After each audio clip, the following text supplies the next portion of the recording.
Ladies and gentlemen, good day and welcome to the Piramal Pharma Limited Q1 FY26 earnings conference call.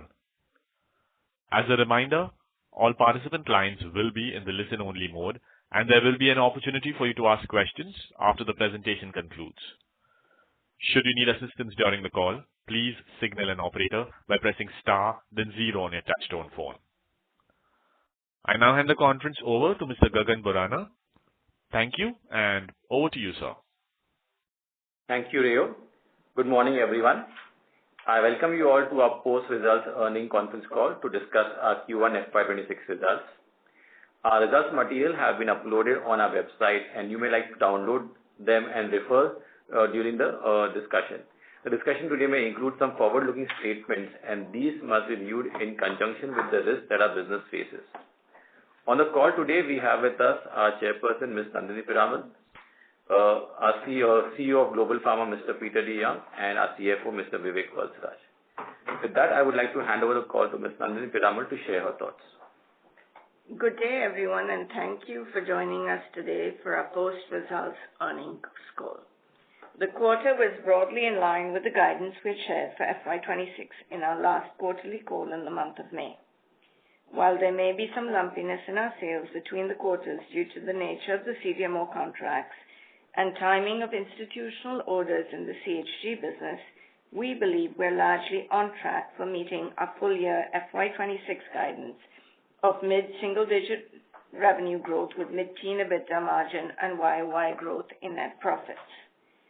During the quarter where we reported a YOY revenue decline, adjusting for the impact of destocking in one of our large on-patent commercial CDMO products, the YOY revenue growth was in early double digit.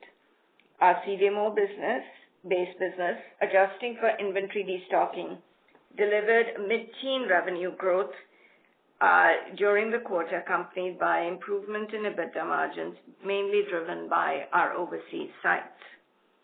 In our CHG business, while we reported a muted growth at Q1, we expect growth rate to pick up significantly, more specifically in H2, given the timing of shipments and phasing of institutional orders. Our consumer business delivered a healthy growth of 15% during the quarter, driven by healthy growth in our power brands and e-commerce sales.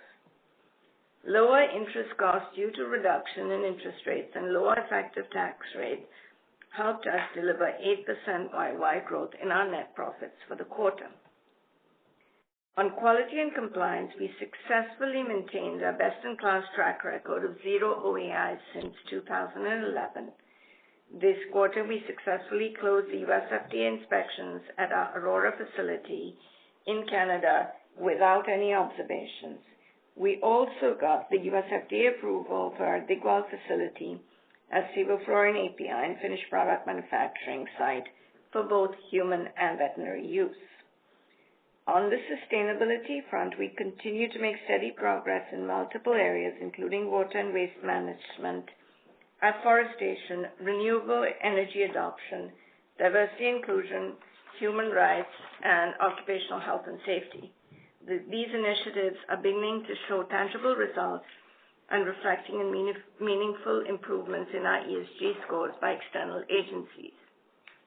Moving on to business-specific highlights, starting with our CDMO business. Our CDMO business reported a revenue around 997 crores, which was a YOY decline of 6%. However, adjusting for the impact of inventory destocking, one of the large on-patent commercial manufacturing products, the business delivered mid-teen growth. The growth was primarily led by our overseas facilities, coupled with a YOY improvement in profitability. Our nutritional supplement business and generic API business also delivered encouraging growth during the quarter. On the profitability front, we continue our efforts towards cost optimization through better procurement strategies and operational excellence initiatives. This, along with the scaling up of our overseas revenues, should help generate operating leverage to help improve our EBITDA margin towards 25% by FY30. In terms of order inflows, we've had a mixed experience during the quarter, with some of the overseas sites experiencing good order inflows, whereas the early-stage discovery and development orders continue to see slow pickup due to an inconsistent and incomplete recovery of biotech funding, coupled with geopolitical issues and uncertainty over trade policies. During the quarter, we broke ground on our capacity expansion project at the sterile fill finish in Lexington, U.S., which is expected to be completed by 2027. This expansion should lend impetus to an integrated ADC development and manufacturing program over the medium to long term. Moving to our complex hospital generics. Complex hospital generics, during the start of the quarter, we commercialized new sevoflurane manufacturing lines at our Digwell facility to complement the existing sevoflurane manufacturing at our Bethlehem facility in the U.S.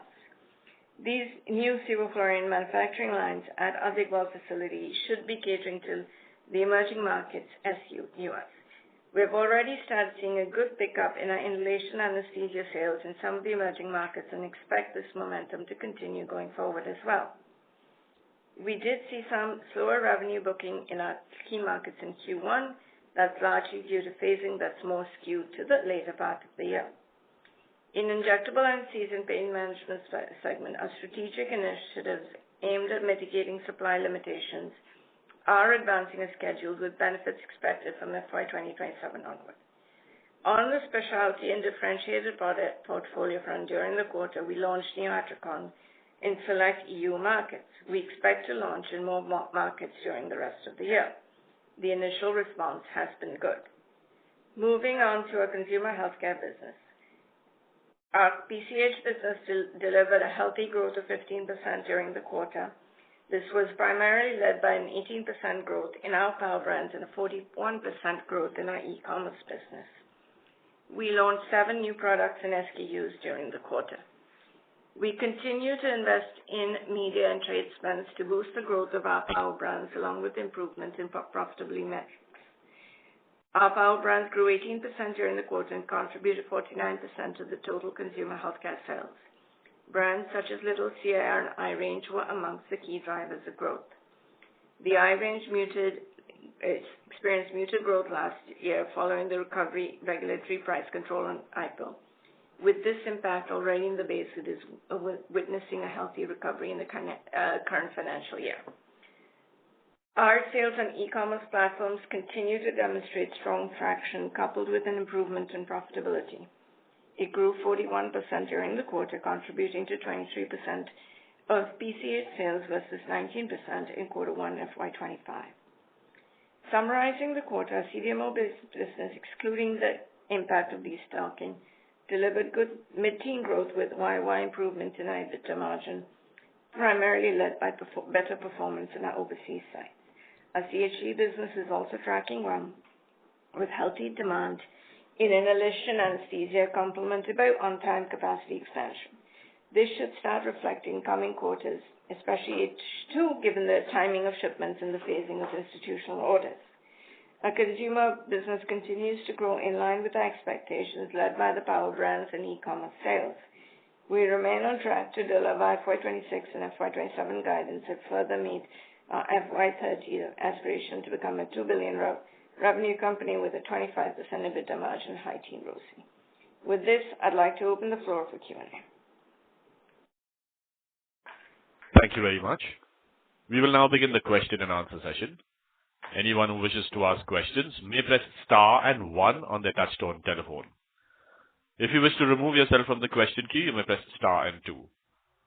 Participants are requested to use handsets while asking questions.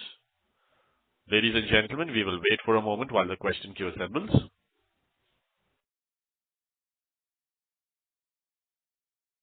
To ask questions, please press star and 1. First question is from Amey Chalke from JM Financial. Please go ahead. Yeah, thank you so much for giving me the opportunity. First question I have is on the CDMO order book. How is it looking for FY26? Is there any change over last one quarter in CDMO order book? And if you can quantify. So for the There's been no material change in the order booking since we spoke last quarter when we gave the guidance for the year. And so the first quarter we have had order booking that has progressed within the quarter. There's been no notable uptick versus where we were at or expecting at the beginning of the quarter, nor no notable downtick. It's been consistently performing, but at a modest level, as described by Nandini in her comments. The situation with respect to our clients' ability to raise money and once raised, spend money remains where it has been mostly since the middle of January. Sure. The second question I have, are there any project wins during the quarter which you would like to highlight, or you can give some color on if there are any new launches which would happen during the year or maybe over 2 years? We appreciate the detailed question. We would like to reaffirm that the outlook for the year remains the outlook for the year, and that the revenue growth outside the destocking event is in the mid-teens, which we described, and the order booking is consistent with that expectation. We don't typically give specific customer order booking comments because first, our customers ask us not to communicate that level of information. And second, we think that ups and downs of individual customers in the ordinary course don't particularly give useful information, and we suggest you look at the aggregate numbers we've given for the full year guidance. Sure. The last question I have on the margin front, despite the flattish growth over last quarter, margins have dropped a bit. Does that mean that our core business margins have come down? So, Amey, if you refer back to the annual guidance that we gave, we did indicate that there will be some moderation in margin given the fact that we will be growing in mid-single digits. So it's largely the impact of the destocking of the order in the CDMO space, which is leading to some moderation in the margin. And this is in line with what we had guided for. Sure. Thank you so much. I will join back. Thank you.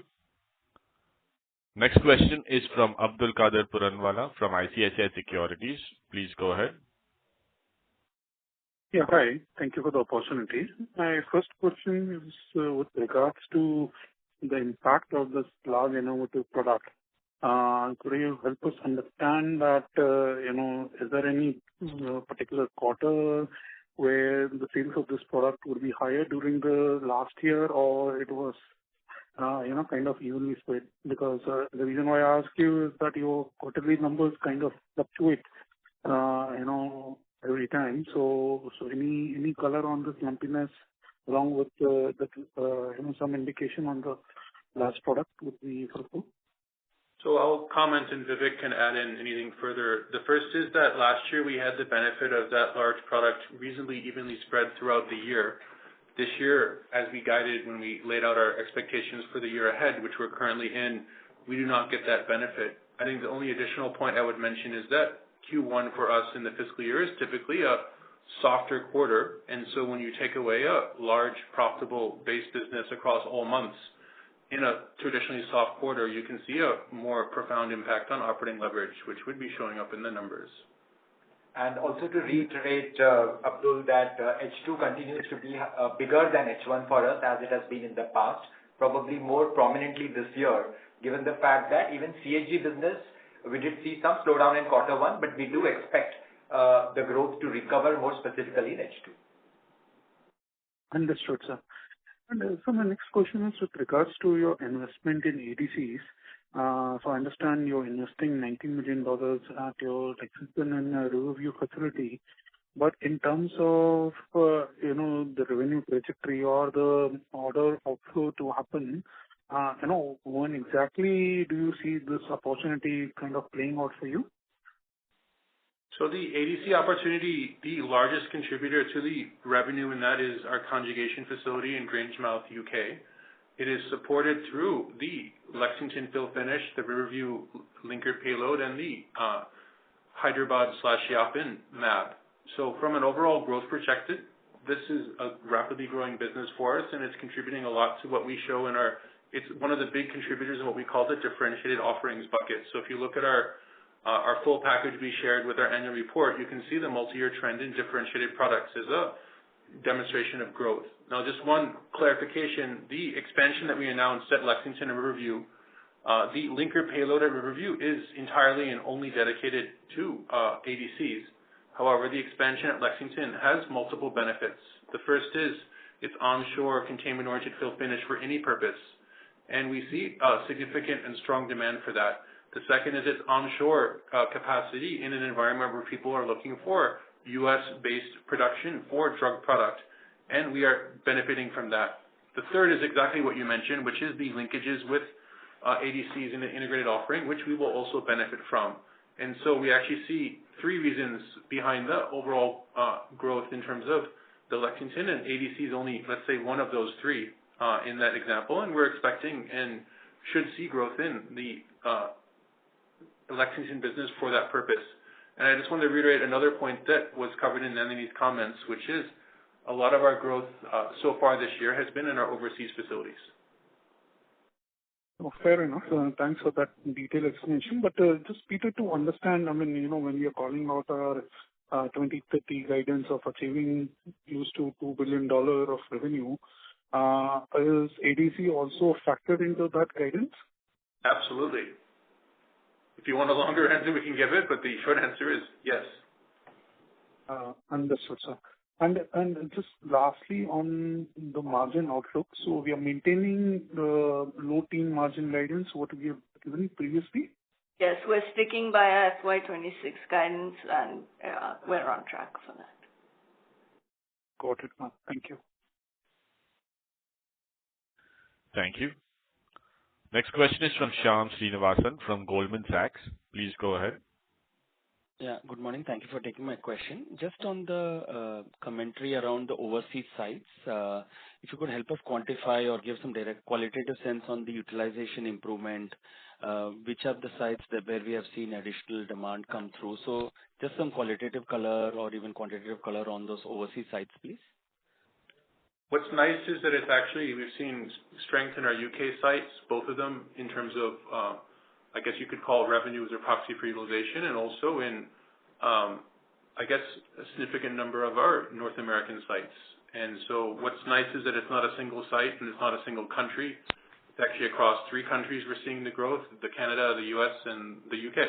And it's across a number of our overseas sites. And so it's nice to see this year, obviously we have some of the challenges we described earlier, but it's nice to see some growth in our overseas offerings as demonstrated through revenue.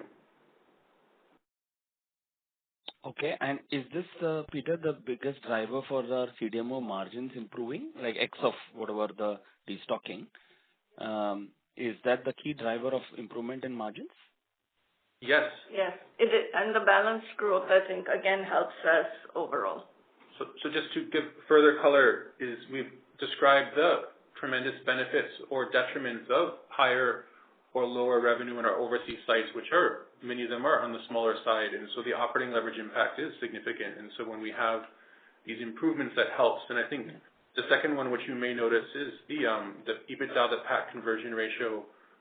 So when we get this benefit, we also, because of past actions, we don't have a lot of tax outflow. So this is another positive of when we see this go in this direction.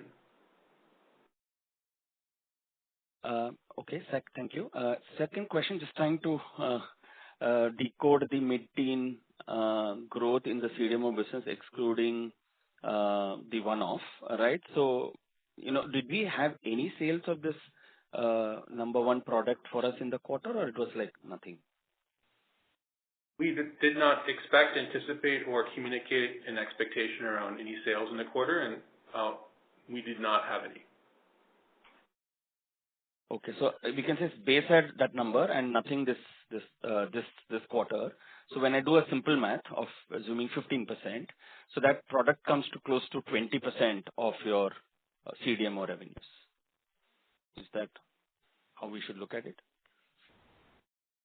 We would avoid getting into specific product-related revenues here, Shyam. But yeah, you're doing your math.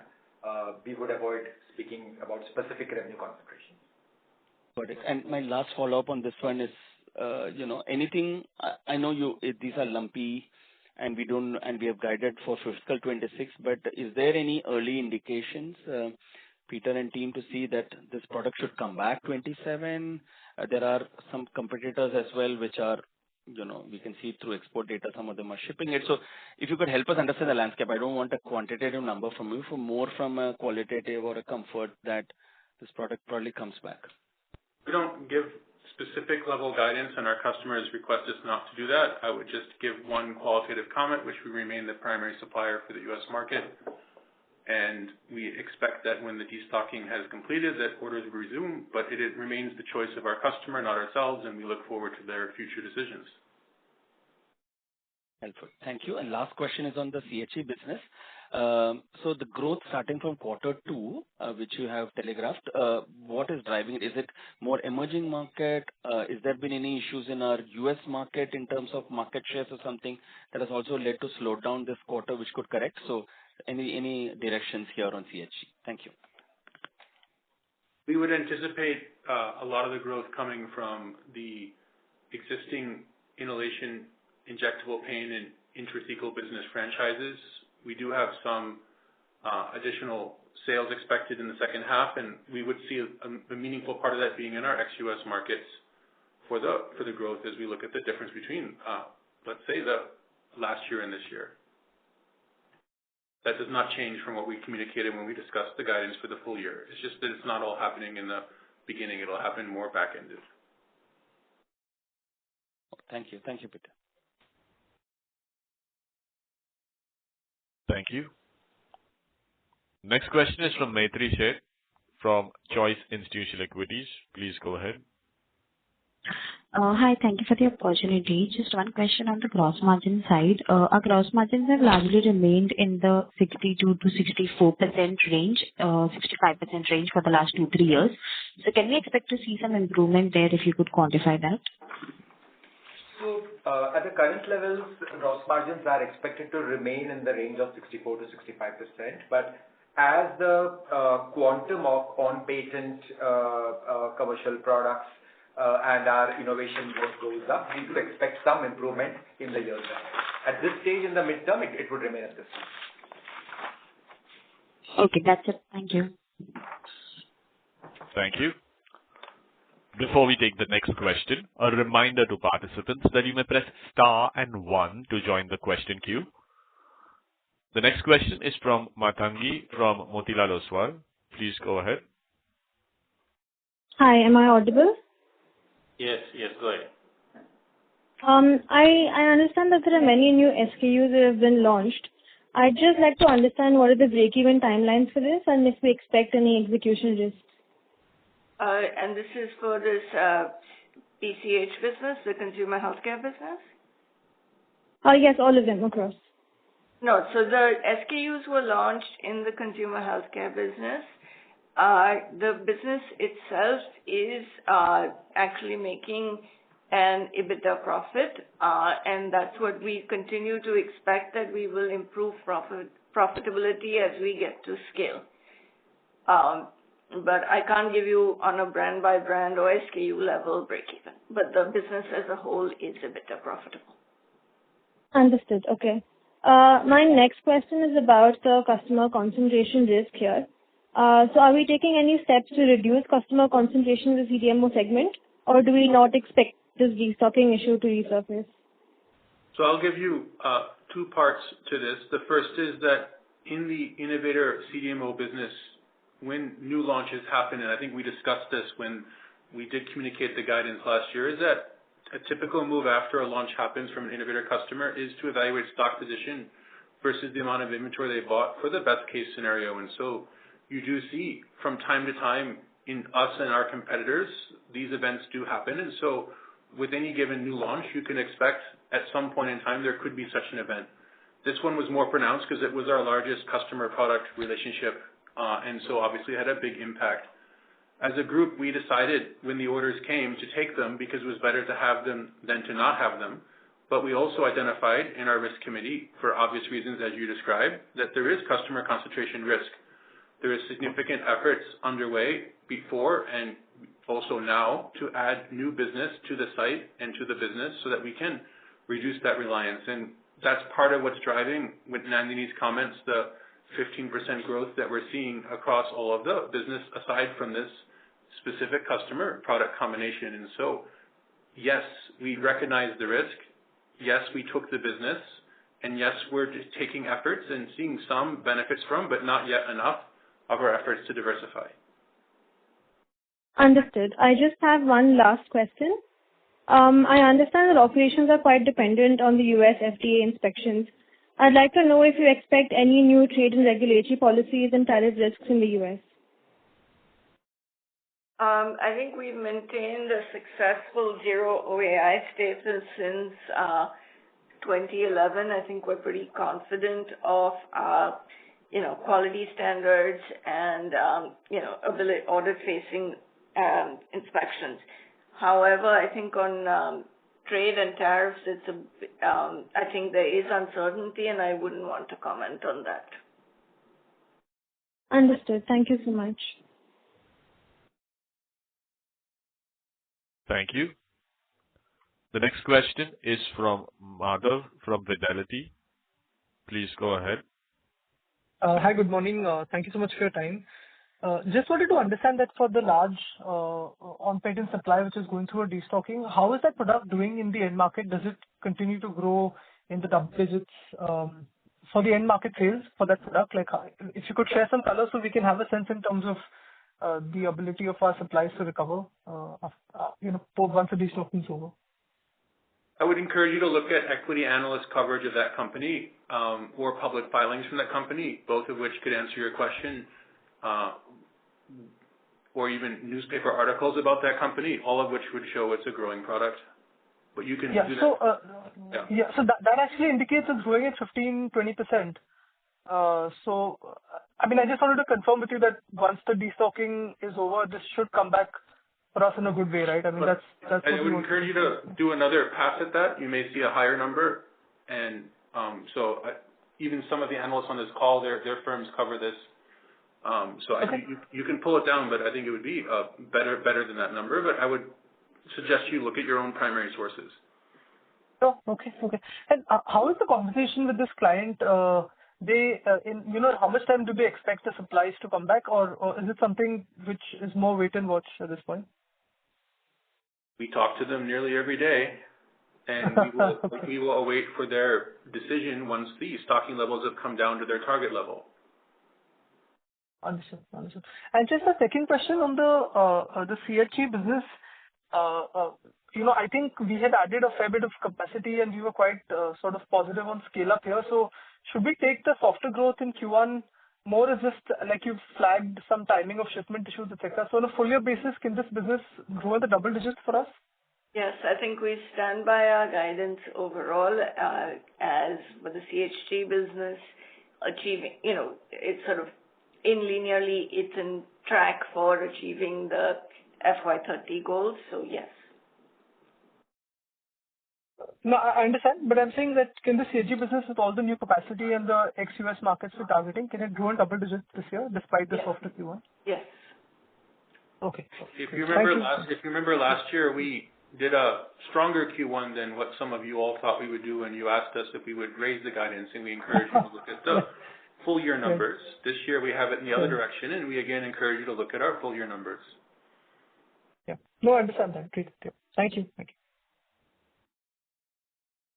Thank you. Next question is from Neha from Abacus. Please go ahead.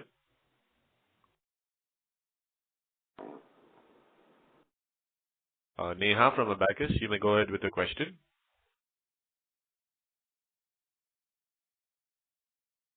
There seems to be no response on the line of Neha. Hello. Yes, ma'am. Go ahead. Yeah. Hi. So good morning, and thanks for the opportunity. So two questions from my side. One is on the high other income for the standalone business for this quarter. And secondly, on the overseas subsidiary business, just wanted to understand that do we expect the growth momentum to pick up further from here in the rest of the year, and probably leading to higher leverage on the EBITDA margin per se from that particular business? Neha, firstly, the higher quantum of other income is largely driven by forex gains in the standalone.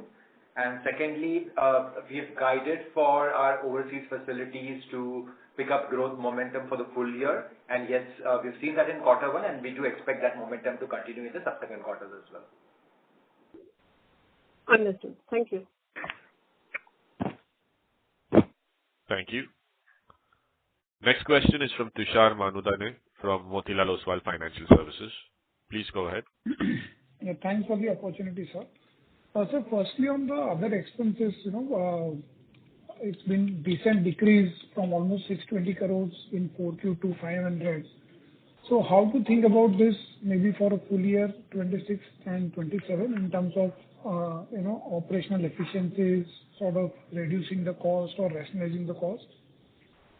So, firstly, let's look at the outcome, right? The guidance that we gave is there will be some moderation in margin that will happen for the year. So that, and we're standing by that annual guidance.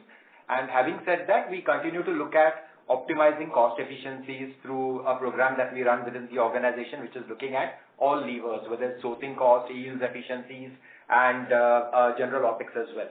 So yes, we'll continue to see how we can keep the cost tight to the extent possible and focus on improving efficiencies thereafter. Because let's say the on-patent product would have got a good gross margins.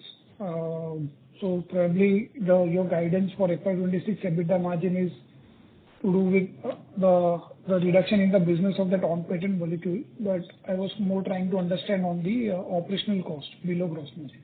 Yes, and that's why you see that the operational cost is actually growing in single digits. In fact, if you exclude the impact of the forex, the growth is even much more reasonable in terms of growth vis-a-vis the previous year quarter one, if you see. So yes, we are keeping the cost under control. Okay. And the shipment timing, is it more to do with the geopolitical tension or more about the customer, facing some temporary issue of taking the product? It's more phasing, and we do expect this to pick up in the later part of the year, more specifically in H2. Any other product or contract where you envisage, such event happening over, say, next 3 to 4 months? Because typically the contracts are such that, we have a lead time of at least 3 to 4 months to supply the product. So any other contract where you see sort of moderating? I think nothing at the moment that we can. Okay, madam. Thanks a lot. Thank you. Next question is from Suvan Mittal from MFC. Please go ahead. Hello. Thank you for the opportunity. I have 2 questions lined up. Firstly being for our sevoflurane business in CHG for anesthesia, we have done a sizable capex for rest of the world markets.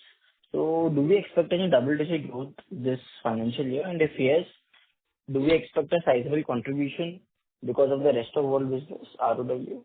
And secondly, please. I think yes, we do expect a double-digit growth for the CHG business overall.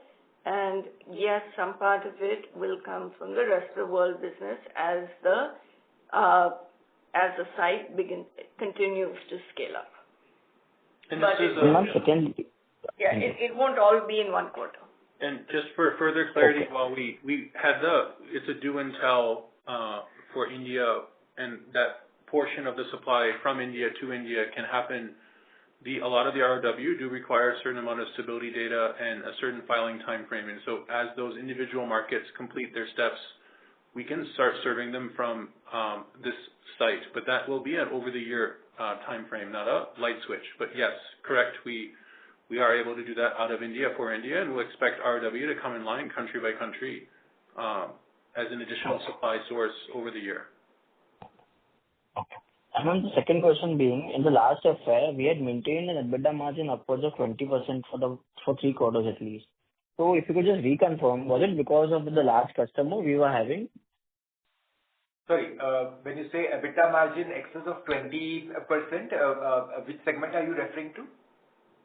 On an overall basis, if I'm not wrong, for 2 quarters, we had maintained an EBITDA margin between 18 to 23% in the last FY for Q3 and Q4.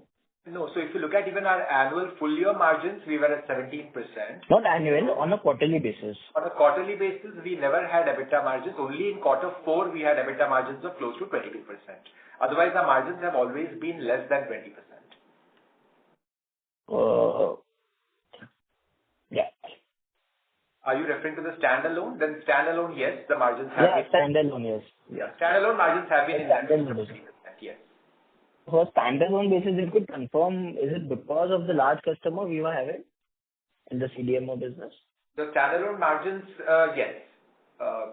It is because of the impact of the large customer. That's right. Okay. Okay. Thank you. Thanks a lot, sir. Thanks a lot. Yeah. Thank you. The next question is from Chinananda Mohanty from Green Portfolio. Please go ahead. Hello, am I audible? Yes, you're audible. Yeah. So my first question is, so what is the estimated total addressable market for Neotricon? And the next part is that you have mentioned that the commercial agreement which will give, that means are you going to cover from end to end from manufacturing to distribution or only distribution? I'm talking about only Neotricon. Yeah. So I don't believe we disclosed the TAM for this, and part of the reason is that it's a market we'll be creating because it's essentially displacing a generic product with a differentiated product for a pediatric purpose. And so there is no historical market to refer to, and so we will create that, and then as that sales happen, we will enjoy that benefit. In terms of the arrangement with our partner, BrepCo, they are responsible for the manufacturing of the product, and we are responsible for the sales and distribution of the product. And so that's the product partnership we have, and in that context, they would be providing us with the product to sell, and we would be selling it. Perfect. The next question is that today you told that some of your products in consumer healthcare business has faced some price challenges and some government side. Am I following it right? Yes. So last year, the IPIL product came under NPPA and there was a price cut. Came under? The pricing authority, NPPA. Price control. So if I am not wrong, then are you referring to the national list of essential medicine or anything else? Yes. That is. And this was last year, not in the current year. Yeah. What percentage of total ICE business comes under this list? Not very much. I think it's only the IPIL 1 or 2 products, so not many. Perfect. The next question is that the JV with ABB, that is you are targeting the ophthalmology market of India only. Yes. Am I correct? Yes. Yeah. So can you specify any quantitative number around the approximate market size? And in this JV, are you developing new drugs or will only commercializing the existing drugs from both the companies?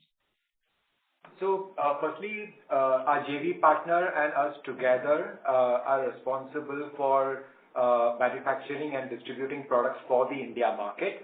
They are market leaders in several segments, which includes the anti-infectives and the glaucoma market, and the dry eyes as well. And currently, we are in the process of discussing what additional products can be added to this portfolio, and you will see this in the next few years. Thank you. The next question is from Abdul Qadir Puranwala from ICICI Securities. Please go ahead. Yeah, hi. Thanks for the follow-up. Just a couple of bookkeeping questions. So, for the quarter to say, the interest cost has gone down significantly.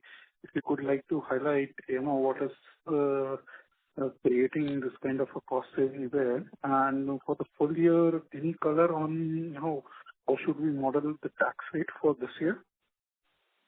So, firstly, on the interest cost, there are 2 factors at play. One, of course, is the fact that we have fairly maintained our gross debt levels. And the second is that the interest rates have seen a trend of softening. So all our loans are linked to benchmark rates, whether it's SOFR overseas or the MCLR treasury bills in India. And we are seeing a general trend of interest rate softening. So as long as this continues, you would see a reduction in the overall interest cost. As far as the tax is concerned, we had guided for a lower effective tax rate versus what we had previously. Three factors driving that. First is the fact that we forecasted turnaround in some of our overseas facilities, which essentially means that you will have higher profits with no tax outflow, given that you've got certain tax assets created. The second part is that you will have benefits from the Big Beautiful Bill, which was signed in the US, which gives you an upfront deduction for your R&D investments. And of course, we continue to enjoy the benefit of R&D tax credit at our Canadian facility.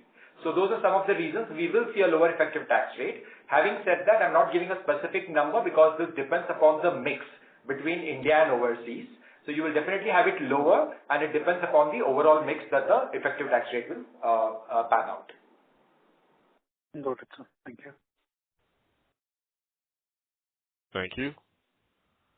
Next question is from Vibha Ravi from Cityline.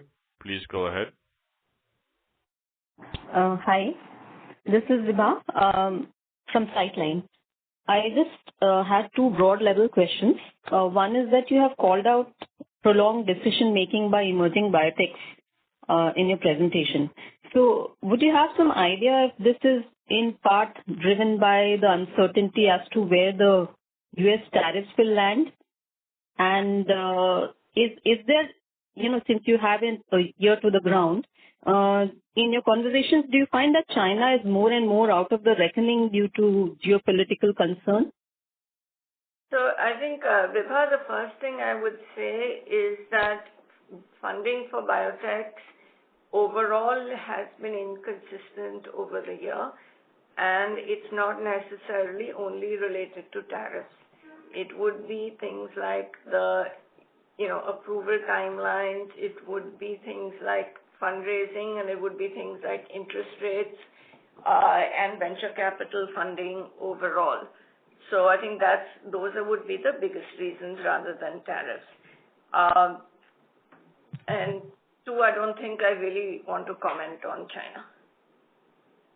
Okay, just one more question, which is that is there any thought of your own recalibration away from the US, given the uncertainty and the geopolitical environment over there, or is it too short-term a blip and it's perhaps too early to take a call there in terms of recalibration towards the domestic side, towards India business? So I think overall I will say that in the CDMO business, a lot of people are rethinking supply chains, and there is some thought towards reshoring or onshoring. So I think our network is actually well placed to capitalize on that, right? And but just as a company, I don't think we will go back to the domestic India business at the moment. Okay, thank you so much. Thank you. Next question is from Chintan Shah from JM Financial Family Office. Please go ahead. Hi, thank you for the opportunity. So two questions. So one is wanted a detailed explanation on the EBITDA margins for this quarter. I know quarter is not very relevant, but one side there is a decline in the innovative volumes. On the other side, we are saying that we have seen better utilization, better margins for other part of the CDMO business. But if we see on an overall basis, margins, if I exclude the other income, that's gone from 10.5 to 5.5%. So just wanted to better understand, is it purely the impact because of that innovative CDMO SKUs, or in other segments also, say for instance, CHG, we have seen pressure? Firstly, Chintan, as you know, quarter one is the smallest quarter. This one has been lower. When you're looking at the overall margins, it's an aggregate mix of both the CDMO and the CHG business. So you will notice that CHG, which is the highest margin business within the three verticals that we have, also has not grown this quarter. So while what you say in terms of impact of the on-patent product not being there this quarter is true, The other fact is the CHG business has also not grown, which is also contributing to a depressed margin. And as the growth restores in the CHG business in subsequent quarters, we should see this gap narrowing. Okay, got it. Understood. And second question is, apart from this CapEx that we announced of around $90 million, any other sort of CapEx that we are looking at? And broadly, the idea I'm trying to get is that in order to meet our FY 2030 guidance, basically, what sort of CapEx we'll have to do beyond this? Or do we have enough capacities to reach there? That's one. And secondly, in terms of capabilities, ADCs is the one where we have been actively investing. But apart from that, anything that we'd like to call out that we're kind of investing in or focusing on, or we see that could be material growth drivers for us over the next 4-5 years? So in terms of the CapEx guidance that we gave for the year, we said we'd do anywhere between 100 to 125 million. A sizable chunk of that indeed is for the announcement that we did for our North American facility, which is largely in Lexington and Riverview. We also are investing in product development for our complex hospital generics business, which is part of the basket of CapEx that we spoke about. So those will be the primary ones, and of course, besides other maintenance CapEx that we would normally do across our sites. At this stage, we do expect the momentum to be in the range of about 80-90 million on an average to be the kind of capex that we will need to kind of create or debottleneck capacities across our facilities, which is part of what we have highlighted in our 5-year plan. Got it. And the second part on capabilities?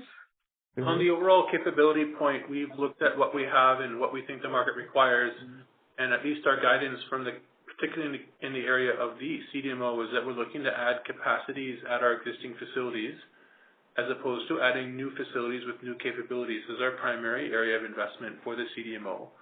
As we look at the story that we discussed on even the beginning of this call, the operating leverage and the benefits come from getting our current site larger, and in many cases, it's getting them larger with existing capabilities at current locations.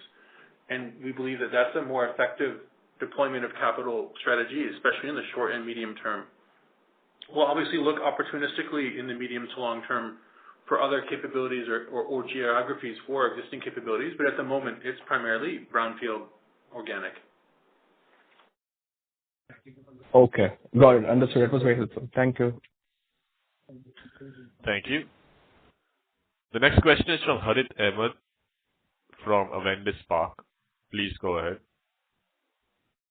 Hi, thanks for the opportunity. My first question is on the consumer healthcare business, where we have an arrangement to distribute brands from there. Is this a material part of the segment, and what is the outlook for this particular piece within consumer healthcare? And when you give the $200 million guidance for FY30, is this particular revenue stream a part of it, or we'll do $200 million excluding this?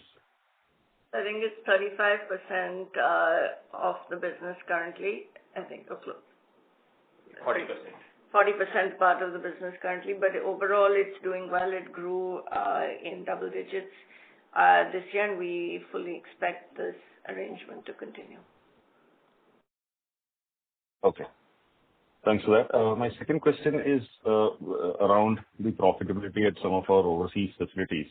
So when I look at the subsidiary financials for FY25, some of these units have seen a decline in margins or absolute EBITDA. So while we were expecting some improvement last year. So can you give some color on what led to the decline in some of these, in profitability at some of these facilities like Riverview, Sellersville, Lexington, and what is the outlook for this year? So, firstly, Harith, as you rightly mentioned, it was a mixed performance. So you did see improvement in the performance of some of the sites, like Lexington, as you alluded to.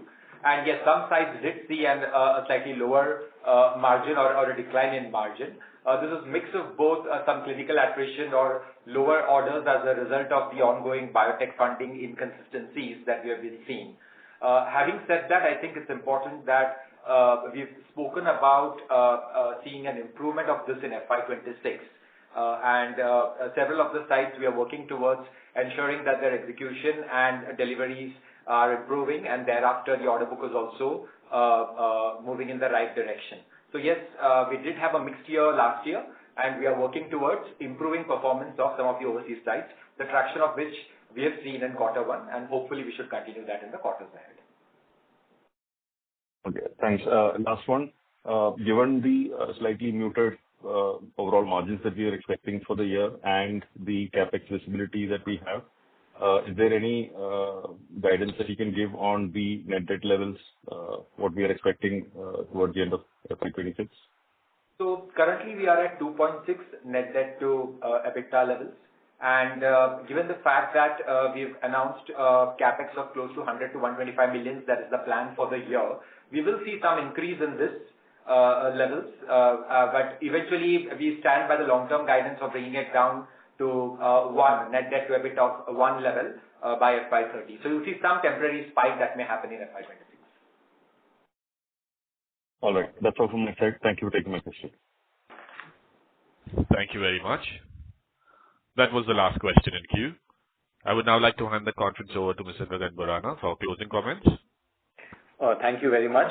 We hope we were able to answer most of your questions. In case you have any follow-up questions or any clarification, please feel free to reach out to me and I'll be happy to respond.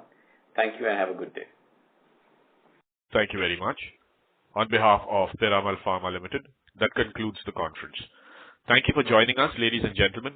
You may now disconnect your lines. If you found this video helpful, please like, share and subscribe for latest upcoming videos.